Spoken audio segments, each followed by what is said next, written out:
तो जो rational numbers होते हैं उसके अंदर एक बहुत इंपॉर्टेंट प्रॉपर्टी होती है, that is called associative property. Associative property कहती है कि if A upon B, C upon D and E upon F are rational numbers then पहला A upon B plus C upon D plus E upon F equal होगा A upon B plus C upon D plus E upon F में। Second property कहती है कि A upon B multiply by C upon D का multiply e upon F equal होता है A upon B multiply by C upon D multiply by E upon F. अब ये दोनों प्रॉपर्टी हमें एक साथ पढ़नी है और एक एक करके हम इनको ध्यान से समझेंगे। बहुत सिंपल है, बहुत आसान है, देखने में बड़ा लगता हो कॉम्प्लेक्स मगर है बड़ा आसान।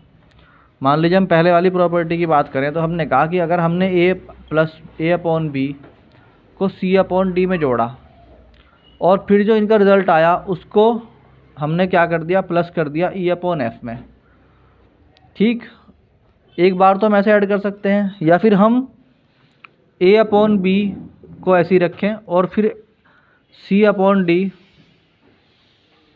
एंड ई अपॉन एफ को जोड़कर जो रिज़ल्ट आए उसको इससे ऐड कर दो, तब भी यही बात आएगी। बट ऐसे समझ में नहीं आती तो हमने एग्जाम्पल ले लिया। मान लीजिए ए अपॉन बी की वैल्यू है 2/3, सी अपॉन डी की वैल्यू है 4/5 एंड ई अपॉन एफ की वैल्यू ले लो 1/10। ठीक, तो अब इसको लेफ़्ट हैंड साइड में रख कर देखेंगे। लेफ़्ट हैंड साइड में हमें क्या करना है, पहले ए अपॉन बी में सी अपॉन डी को जोड़ना है और फिर जो रिजल्टेंट आएगा उसको ई अपॉन एफ में करना है। तो करके देखते हैं क्या रिजल्ट आता है। फिर वही वैल्यू रखेंगे हम राइट हैंड साइड में। तो ए अपॉन बी की वैल्यू है 2/3 प्लस सी अपॉन डी की वैल्यू है 4/5 और फिर उनमें ऐड कर दिया हमने 1/10 को। किसको कर दिया हमने, 1/10 को।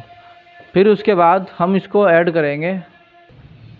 तो जब हमने इनको दोनों को ऐड किया नीचे आए नंबर्स को, तो ये आया कि 2/3 और 4/5 में 3 और 5 एलसीएम आ गए, तो हमने लिखा 3 × 5।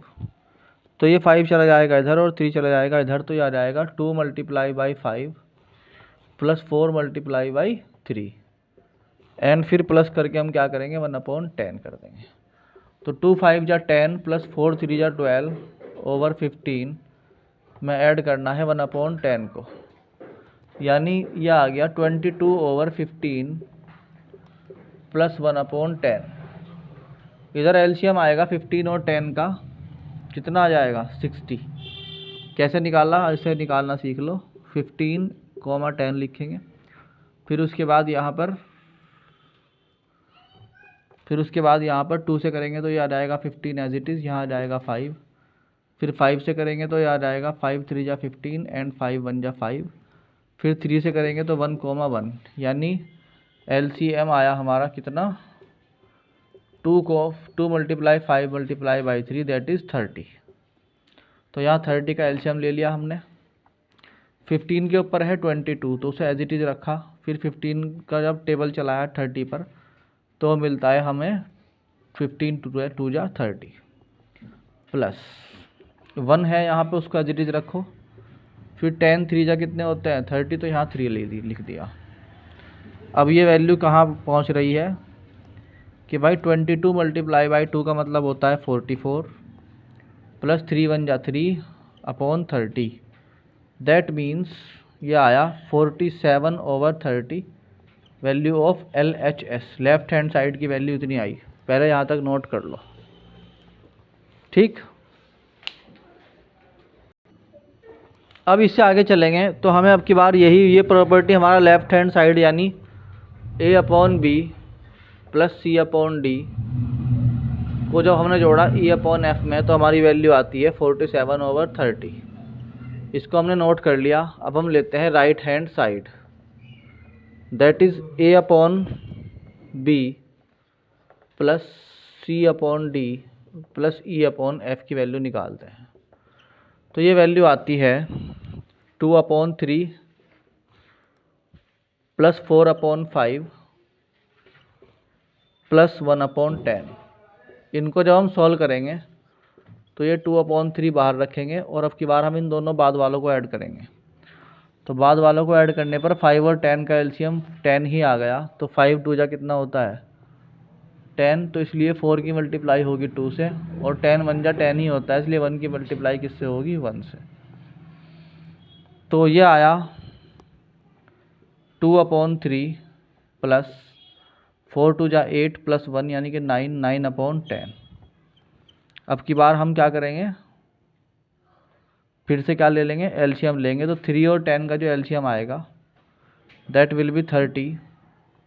जब यहाँ ले लिया तो 3 के ऊपर क्या है, नीचे 3 जो है 3 के ऊपर है 2, तो 2 मल्टीप्लाई हो जाएगा 10 के और 3 मल्टीप्लाई बाई हो जाएगा 9 के।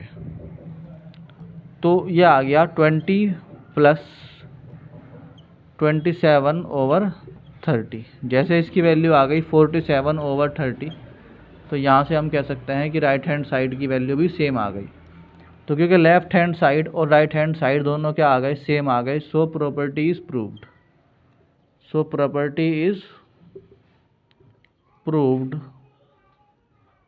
इन एसोसिएटिव लॉ। ठीक है, तो ये हमारा चैप्टर क्लोज हो गया, यानी चैप्टर हमारा कंप्लीट हो गया लेक्चर वाइज। अब मैं आपको आज सारे के सारे क्वेश्चन डाल दूंगा और आप इन्हें क्वेश्चंस को सॉल्व करेंगे, और उसके बाद वो जो प्रॉब्लम्स होंगी वो सारी की सारी प्रॉब्लम आप मुझे मतलब आप लिख के भेजेंगे। सर क्वेश्चन नंबर, जैसे मान लो आपका 6 नहीं हुआ तो लिखेंगे क्वेश्चन नंबर 6, बस इतना लिख के भेजना है आपको और कुछ नहीं करना। फिर मैं आज से आपकी प्रॉब्लम सॉल्व कराऊंगा। अब तक जितने नोट्स करवाए थे, जितनी भी वो कराई थी, सबकी मैं आपको बुकिश फॉर्म भेज रहा हूँ। तो वो आप जो है, यानी जहाँ तक आपने ये सब नोट कर लिया है, इसके बाद जो बुक मैं भेज रहा हूँ आपको, बुक के प्रिंट्स, वो सारे के सारे जो है ना आप प्रिंट मतलब जो है लिख लीजिए, उसमें इमेजेस में से लिख लीजिए। फिर उसके बाद क्वेश्चन सॉल्व करना चाहिए, यानी पहले आपको नोट्स मिलेंगे फिर क्वेश्चन होंगे उसमें। तो नोट्स लिखिए सारे के सारे अपनी कॉपी में, फिर क्वेश्चन सॉल्व करना शुरू कर दीजिए। जो क्वेश्चन होता है, जिसका आंसर मैच होता है ठीक है, जिसका आंसर मैच नहीं होता मुझे बता दूँगा, कर दूँगा इसको। ठीक है।